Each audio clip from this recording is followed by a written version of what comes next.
Bonjour à tous et pardon du léger retard, il est 9h26, c'était prévu à 9h, mais dans sécurité routière, il y a sécurité. Et vous avez vu que pour accéder à Bercy, qui est un ministère évidemment, en ces temps particuliers, il y a de la sécurité. Donc il y a une légère attente, on a préféré que tout le monde ait pu rejoindre cette salle avant de commencer. Bienvenue en tout cas à toutes et à tous à ce deuxième colloque national de la sécurité routière au travail. Merci notamment aux chefs d'entreprise ou à leurs représentants qui sont là, parce qu'ils prennent évidemment sur leur temps de travail. Merci aux autres également. C'est aussi du temps de travail que vous consacrez. Mais c'est d'une certaine manière aussi une journée de formation, d'échange, d'expérience, d'échange de bonnes pratiques. Moi qui suis un automobiliste lambda, en tout cas, j'ai pris beaucoup de plaisir à le préparer, beaucoup d'intérêt à préparer ce qui va être joué, en quelque sorte, devant vous aujourd'hui, parce que c'est extrêmement instructif. Est-ce que les expériences que vous menez, celles que vous accompagnez, selon que vous soyez, encore une fois, dans l'entreprise, ou ceux qu'on appelle, je crois, des préventeurs, sont passionnantes à observer, pas toujours suivies d'ailleurs, par l'ensemble de la population ou l'ensemble des salariés. C'est évidemment un des sujets du jour très important. Mais on va chercher des pistes pour améliorer ce qui se passe, sauver des vies et puis économiser de l'argent. Parce qu'une des dimensions très importantes et un des leviers très importants, on y reviendra aujourd'hui, c'est qu'évidemment, dans la sécurité routière, il y a la question du levier de performance. Et vous avez compris que c'était le sujet de cette journée. Après l'ouverture de nos travaux tout à l'heure par Emmanuel Barbe, le délégué à la sécurité routière, délégué interministériel, nous recevrons Jean Todt, qui est notre grand témoin du jour, qui est le patron de la Fédération internationale automobile, qui s'occupe de très près également de sécurité routière. On philosophera, mais on fera du management aussi, avec le professeur de management Ghislain Deslandes, qui est également philosophe. On dressera ensuite avec AXA Prévention et son patron le portrait de l'automobiliste français. L'an dernier, pour ceux qui étaient présents à la première journée, je crois que vous êtes une centaine qui étaient là l'an dernier, vous vous souvenez que le portrait de l'automobiliste français au travail n'était pas fameux. On verra si ça s'est amélioré ou pas. Et puis on enchaînera avec nos deux tables rondes de la matinée. La première sur les stratégies gagnantes en termes de réduction des accidents. La seconde de la matinée sur la formation et les bénéfices qu'on peut en attendre. On poursuivra évidemment cet après-midi, mais avec des ateliers cette fois-ci, sur des sujets thématiques. Vous aviez le choix entre les ateliers. J'en animerai une partie. Valérie Durier, qui est là-bas, et qui m'accompagne aujourd'hui, animera la deuxième partie des ateliers. Gagne-t-on à être plus sévère que la loi face aux pratiques à risque? Je pense notamment à l'alcool et au téléphone. C'est Valérie qui opérera sur ce sujet. Ce sera dans la salle Bloch Lenné, qui est juste à côté. Donc il s'agit vraiment juste de traverser. Je m'occuperai de la question de l'optimisation des déplacements. Et puis dans un deuxième temps, vous le voyez sur le programme, l'impact des nouveaux outils technologiques, mais aussi des nouvelles organisations du travail. Ça a à voir avec la technologie, mais pas toujours pour ce qui est de l'organisation du travail. On verra son impact, ou bien la puissance des clubs d'entreprise. Et là aussi, j'ai mesuré, et Valérie aussi, en préparant cette journée, combien le fait que des entreprises se mettent ensemble pouvait être pardon du mot du franglais, un booster d'une certaine manière de formation, d'apprentissage et aussi un levier de compétitivité. Ça se fera donc pour partie ici et pour partie dans la salle Bloch Lenné avec Valérie. Tout ça est très bien indiqué, vous avez repéré en arrivant, même si vous êtes arrivé très vite, on est vraiment sur le même palier. Donc à 50 mètres, on est voisins. Je précise qu'à l'issue de chaque table ronde, et d'ailleurs à l'issue de chaque atelier, vous aurez la parole. Ça aussi, c'est le principe, un des principes fondateurs de cette journée, c'est l'échange, tout le temps. Le matin, c'est à travers une application. Vous voyez que vous avez a priori téléchargé. On vous a envoyé un lien, on vous a renvoyé un petit lien ce matin. Donc normalement, c'est téléchargé. Si ce n'est pas le cas, vous pouvez le faire. Vous allez dans l'application et vous allez poser vos questions. C'est simple comme chou. Même moi, je pourrais le faire. Et vous posez vos questions. Et à la fin de la table ronde, à la fin des tables rondes, je me ferai pour le coup votre porte-parole en lisant vos questions et en interpellant les invités des tables rondes. L'après-midi, c'est encore plus simple. On sera moins nombreux. On sera en demi-classe. Donc, on pourra se saisir directement du micro. Voilà pour le cadre de la journée. Monsieur le délégué interministériel, je vous laisse lancer nos travaux. Emmanuel Barbe.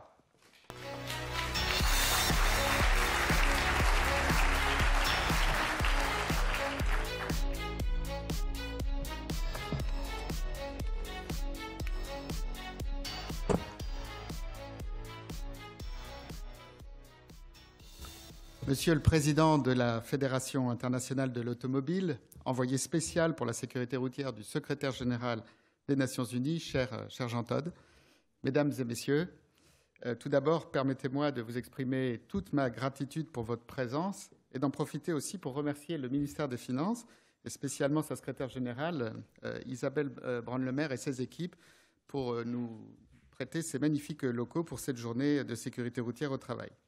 Alors, à ma place ce matin, c'est Christophe Castaner, le ministre de l'Intérieur, qui devait introduire. On lui aurait d'ailleurs laissé plus de temps. Et mardi à 20h, cet événement était encore inscrit sur son agenda. Et malheureusement, une actualité tragique a remis en cause tout cela. Il m'a demandé d'en excuser auprès de vous et de vous redire toute l'importance que revêt à ses yeux, à celle du ministère de l'Intérieur en charge de la sécurité routière, la politique de sécurité routière. Alors, je voulais adresser un remerciement tout spécial à Jean Todt pour sa présence. Je sais qu'il a accepté de modifier son calendrier international, qui est extraordinaire, pour être présent avec nous ce matin. Je lui en sais infiniment gré. Au-delà de cet engagement en faveur de la sécurité routière dans le monde, pour lequel la dépense d'énergie et de talent de gens est formidable, eh bien, son témoignage comme homme de succès, d'extrême performance, pour la sécurité routière sera, je crois, galvanisant pour nous tous. Et après tout, c'est bien l'objet du colloque aujourd'hui, c'est que vous en repartiez plein de convictions pour agir. Vous tous qui êtes là aujourd'hui, vous êtes membres d'entreprises, des entreprises très grandes, très petites, de collectivités, d'administrations aussi. Et chaque jour, vous prenez soin de l'actif le plus précieux des organisations humaines, de vos entreprises, c'est-à-dire les femmes et les hommes qui y travaillent. C'est une réalité peu connue. Plus de la moitié des accidents mortels du travail sont des accidents de la route. Et chaque année, ce sont près de 500 personnes qui périssent ainsi au cours soit d'un trajet pour se rendre au travail ou en revenir, ou en mission, et 10 fois plus qui garderont des séquelles très lourdes. Et c'est aussi près de 6 millions de journées de travail qui sont perdues. Alors, vous déployez cette politique avec dévouement, engagement, conviction, et surtout courage, et je sais combien il en faut. Dans un monde où on a le culte de la vitesse, de la réactivité, vous dites qu'il faut ralentir. Dans un monde d'hyperconnexion, où l'on se doit d'être toujours disponible, vous dites de limiter les appels téléphoniques, voire de les proscrire totalement. Dans un monde où l'on célèbre les victoires commerciales, la convivialité avec les clients, vous dites qu'il ne faut pas boire d'alcool dans les déjeuners d'affaires ou dans les pots, et pas seulement si l'on doit ensuite conduire. Bref, vous n'avez pas un métier facile, et je m'y connais en métier pas facile. Nous sommes, j'ouvre les guillemets, les emmerdeurs de service. Et tout simplement, pour cette raison, le ministère de l'Intérieur et aussi le ministère du Travail, nous avions décidé il y a 2 ans de vous aider, tout simplement parce que la politique de sécurité routière, c'est d'abord une politique de mobilisation de tous. Vous vous rappelez notre slogan, tous touchés, tous concernés, tous responsables. Et avec les entreprises, eh bien, nous avons un bras de levier absolument formidable. Parce qu'au-delà des gains qui sont faits au sein de l'entreprise, les collaborateurs d'une entreprise, une fois qu'ils ont été initiés au sens véritablement de la connaissance, ils deviennent des ambassadeurs de sécurité routière auprès de leur famille, de leurs proches, et ils deviennent aussi des diffuseurs d'informations exactes à un moment où la diffusion d'infox, c'est le néologisme officiel pour fake news, vous ne le savez peut-être pas, bat son plein. Alors, il y a 2 ans, nous avons donc lancé avec le ministère du Travail l'appel aux chefs d'entreprise, leur demandant de s'engager personnellement et publiquement en faveur de la sécurité routière au sein de leur entreprise.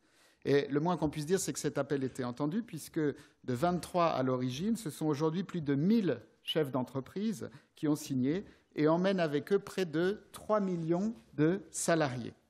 Alors, ces chefs d'entreprise, ils se sont engagés à faire respecter 7 règles essentielles de sécurité routière, qu'il n'est pas utile de vous rappeler, puisque je sais que vous êtes nombreux dans cette salle à appartenir à des entreprises dont le patron s'est ainsi engagé.